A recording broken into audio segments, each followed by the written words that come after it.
that's being spilled. A lot of insiders and her A&R and producers, they're all coming out and they're trying to mention that Rihanna has never stopped making music. They said that Rihanna's 9th album will be great and it's coming soon. Well, not soon, but they just said that it's in the works. Okay, they said that, oh, it's gonna be good, it's gonna be great. And I'm looking around like, wait, huh? So apparently her A&R had something to say.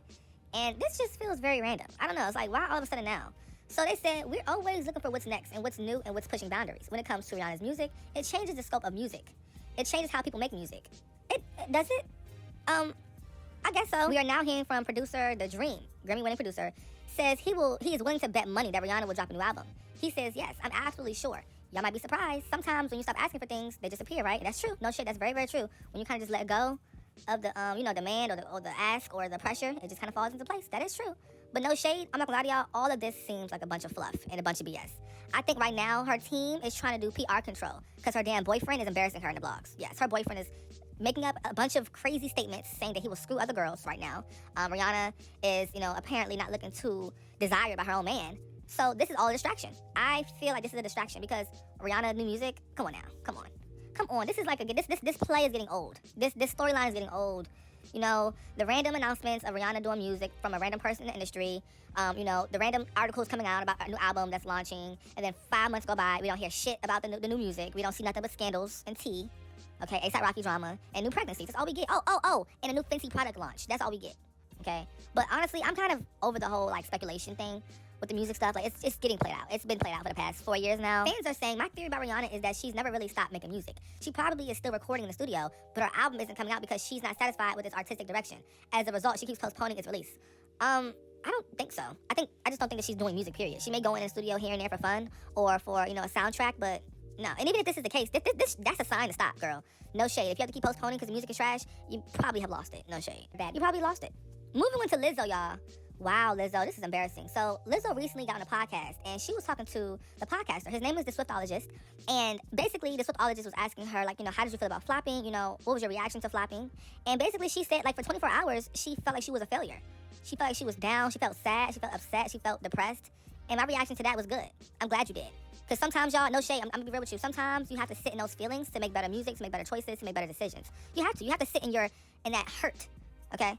So Lizzo reveals that SZA called her. Ooh, okay. The lying girl? Yes, Miss Lying SZA called Lizzo to comfort her. Let's get into that tea. Lizzo reveals that SZA called her to comfort her after her new album, B, failed to debut on Billboard 200. So Lizzo says, thank God for Solana. She called me and was like, you're on my mind. I was like, am I a failure? And she was like, oh my God, no, she's so sweet. SZA is a liar. SZA is a liar. You are a failure. She knows that. That's why she called you. That's why she called you. The timing of SZA calling you is not some random, she was just checking up on you. SZA's not going to tell you that you're a failure because she lies. Now, no shade, but y'all claim to be best friends and sisters so much, but SZA has not once yet posted your album or any of your singles or nothing about your project. So I don't understand how that's your homegirl. She loves you. She supports you. She's so sweet, but she didn't post your music. Well, my friends and their businesses and their careers, I post their stuff. I don't care if it's trash ass and flippity fuck. What is it? I'm going to post it. No shade. If you're my friend, I support you. I got you, boo. But obviously, SZA don't have no friends because none of her industry friends, none of her industry support system posted her. And she was up online talking about, I hate the way Nicki Minaj talked about my friends. Okay, them same friends ain't defend you, boo, when your album came out. Your album went double toenails. Your album went double eyelash, boo. You flopped. You are a flop. You are a failure. You will never be anything in this music industry anymore unless you really fully rebrand and sit in that feeling and feel it. Because it can change. Your narrative can change. But as of right now, you are a failure. You're a failure, baby, and it's okay to fail. A lot of times, failure is on the front end of a lot of great success stories. So don't stop. But just know you are a flop. Moving on to the hotties, they are not happy at all. The hotties are upset with Glorilla. As y'all know, Glorilla has been airing a clip on Megan. Because, Glorilla, she is just tired of Megan's mess. She's tired of Megan's drama. She's tired of Megan's mouth. She's tired of Megan always playing sympathy. She's tired of Megan always trying to be the victim. So Glorilla hops online and she gave a little diss, And the diss came out. And the hotties, they're not happy at all. Let's go ahead and get into what the hotties have to say. The hottie said, who did she pass? I really hate that Megan has encountered this many weirdos in such a short amount of time. I hope Meg obliterates her on the album. Okay, so apparently they're trying to say that, Megan Thee Stallion is not the weird one, and she's the one accounting all the weirdos. I'm sorry, but if almost everybody you encounter in your life ends up falling out with you, girls, boyfriends, industry people, so you're gonna say she's not the problem? Megan is not the problem? I'm scared of you. I'm genuinely scared of you. Please don't ever come around me. I be having friends or people in my life who come around and they always have an issue with somebody. Every single time they turn around, I don't trust you. I cannot just be everybody else. In some way, in some form, it's you, baby. It's you. Okay? Now, they saying that I hope Megan obliterates her. I don't think Megan's going to do that. Megan's not going to demolish Glow. Megan is not going to even put a dent on Glow because Megan, she she likes to dance around beef. She's never gonna do a full diss track on somebody. You know why? Because it ruins her sympathy, persona, her victim persona. Okay, if you do a diss track and you're supposed to be the victim, ouch, it don't look right. You know what I'm saying? But also, no shade, Megan fans. Y'all talking all this on Twitter, but y'all don't stream the music. Y'all complain about what's going on with Megan Thee Stallion, but you never go ahead and hit play. So I don't take y'all's opinion seriously. I take y'all's opinion, I wipe it with the napkin off my nose, and I throw it away. Because your opinion doesn't mean much. Your opinion is worthless. Like, your opinion is literally the most worthless thing in the world, hotties. So I want you all to understand that, okay? I feel like Megan Thee Stallion is talented. She's talented. She has decent music. Well, at one point in time, she did have good music. But I think Megan is talented because she definitely can rap. She raps better than, a lot of the girls out here. But, y'all don't support her because she doesn't make good music like that anymore. But if she did, I'm pretty sure she would have more streams and more clicks and more sales. But the hotties, y'all gotta stop this. This is not a good look for y'all, okay? It's just not. Is Kim Kardashian a bad mom? Social media has been having this conversation for a little minute now, ever since they've been seeing North West wearing these crazy piercings, this crazy colored hair, these very, very, very short skirts and shorts, these aggressive shoes, these long nails. They said that North West, you need to stop trying to be so grown. Okay, they said that Kim K, control your daughter and stop this madness, all right? Let's get into what Kim K had to say. She has addressed this online in a recent interview. Kim Kardashian says that she addresses the criticism, of course, over the blue hair and piercings, and she doesn't have to explain to anyone how she parents her children. North West also is a very protected child, she says, Kim Kardashian says, and then that's when Kim also says she allows her daughters to express themselves. So that is why North West is wearing what she wants to wear and doing what she wants. And in my opinion, I can see that. The blue hair, it's not bad. I don't think it's bad. Personally, the blue hair, that's fine, right? The piercings, okay, that's a little bit, all right, girl. All right, the short skirts, pushing it, okay? But in my opinion, though, it isn't the worst that can be happening. At least she's fully clothed, okay, for the most part. But I do think it is kind of grown, Kim. I mean, let's be real, boo. If you look at her, you'll think she's like 22, 23, not 13, 14 years old. All right, let that girl be a child. But at the same time, who am I to sit on here and try to, tell someone how to parent? Because everybody parents differently. But I do think she expresses herself, and she's definitely really comfortable in her self-expression. That's cool because it helps your children's confidence. You know what I'm saying? But I do think that the piercings could be a bit much. But it's not the worst thing in the world though. But it's like, okay, girl, But the short skirts and stuff, that's pushing it for sure. Moving on to Miss Trim.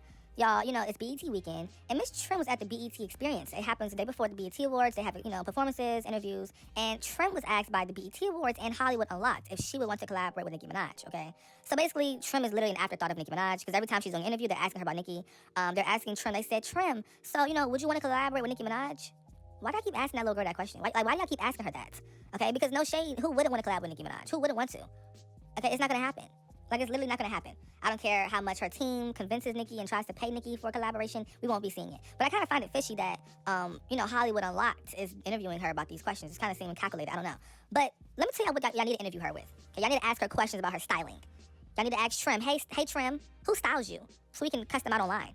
Who be dressing you? Who shops for you? Because you be looking a hot-ass mess. That's what y'all need to ask her. Okay, y'all worry about all the wrong questions. Trim, what do you be wearing? Trim had on this tacky-looking outfit yesterday at the BET Experience. She had on this pink corset with this cheetah leopard print, these patent leather Coraline, Dora the Explorer-ass boots. Then she had on this, Zara Lawson-inspired, tropical necklace. She looked crazy. Okay, who be styling her? She be looking so low budget. I be like, oh my God, Trim, this is not a good look for you. You running around saying you're the princess. You look homeless. Okay, you look crazy. Okay, princesses don't look homeless like this. This is like you went to a random, thrift shop and just said, hey, you know what? I'm on a budget. I'm trying to copy Nicki Minaj. What can I get with this money? And you go to the thrift store and you just start snatching stuff off the rack. Okay? People are saying, oh, y'all said the same thing about Nicki Minaj when she first came out. I fear Trim is on the right track. Are y'all serious right now? Are y'all serious? Trim looks this is not cute. This is not, in no way, shape, or form is it aesthetic. Nicki was aesthetically pleasing with hers. Yeah, it was outlandish, but it still had an aesthetic to it, a vibe, Harajuku. Trim be looking like a freaky WWE wrestler. Okay, Trim looks like she be doing freaky tricks in bedrooms. Like she has on them freaky outfits that you put on when you're trying to do the BDSM. Yeah. People have been enjoying Chloe Bailey's new mixtape, Resurrection. It has been getting a lot of reviews on social media, and I'm happy for her. I'm glad to see that the mixtape is getting a lot of convo. But recently, there's been more conversation because they're comparing Chloe Bailey to the standards of, the SZAs, the Summer Walkers, the standards of bigger artists.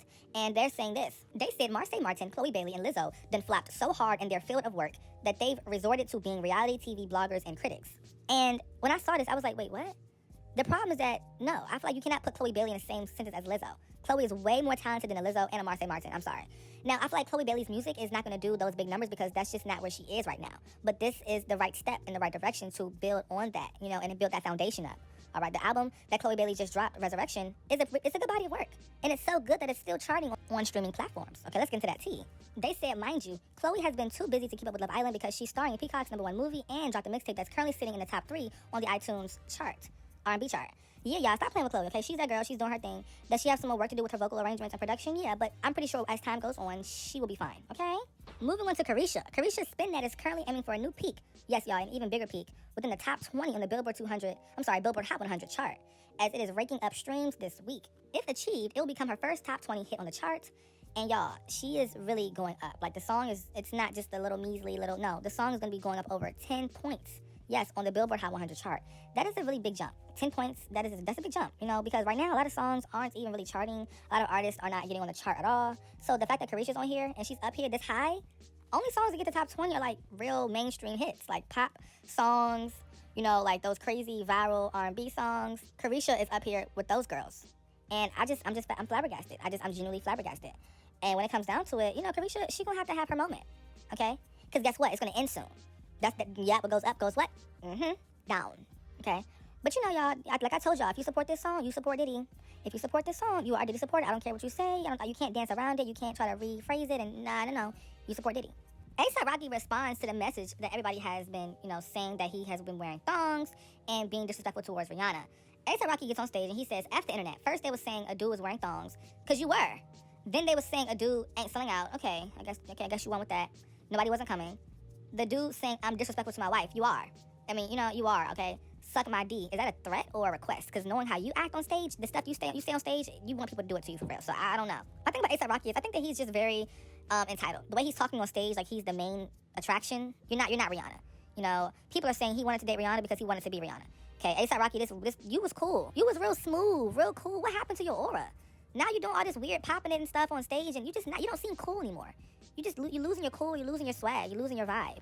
And I don't like that for you. I hate that for you, actually. You know, you look silly, you know? Wow. Moving on, social media is having a conversation. They said fan base wars aside, who is the best rapper? We have, at the bottom, we have Lisa, we have Iggy Azalea, then we have Jenny, then we have Botched B, Cardi B, Pissy Elliott, we have Demon Cat, we have Nicki Minaj, we have Lauryn Hill, and we got Megan Thee Stallion.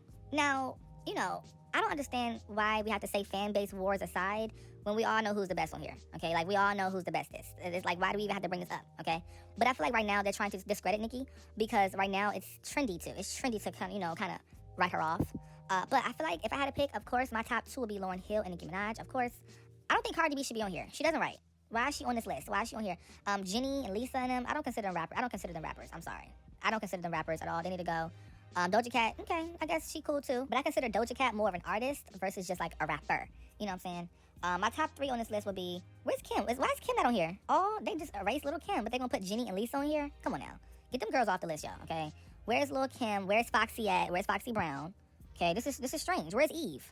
Okay, which y'all gonna have Cardi B on here though. That's disgusting. Y'all need to repent. Y'all need to repent and say a prayer. Moving on to Beauty and the Beat, it has officially went 8 times platinum, and everybody's gagging because, wait, they said, but I thought Nicki Minaj wasn't credited. Aw, don't make that face. Yeah, y'all, they were trying to say Nicki Minaj is not credited for Beauty and the Beat, but they be making up all these really weird rumors, like these really weird lies that she's not credited on stuff, or she's not gonna get the success from a song. But she's actually a writer on Beauty and the Beat, and she's actually a contributor to the actual song. So therefore, she is gonna get credited. I don't understand why that's even controversial. But, you know, people love to spew the hate. But congrats to her. 8 times platinum. She's finna go diamond real soon. I genuinely feel like, and I genuinely believe that this is the song of the summer. Okay? If you don't believe that, you need to get punched in your throat. One thing about Ariana Grande is she cannot be alone. She is so codependent, child. Ariana Grande was seen back with her ex-boyfriend, Ricky. Yes, Ricky, her backup dancer from years and years and years ago. And it's crazy. Fans are saying this online. They said, no dude is safe. She really don't give a F if you're married, ugly, or gay. Okay, dang. Ariana don't have no type, allegedly, okay? But, I mean, I think Ethan Slater, the guy on the left who she took from his wife, I think he been looked a mess. I never thought he was cute to me. Ricky is cute. Ricky kind of gives, like, you know, drug lord kind of vibe. Like he's in a mafia.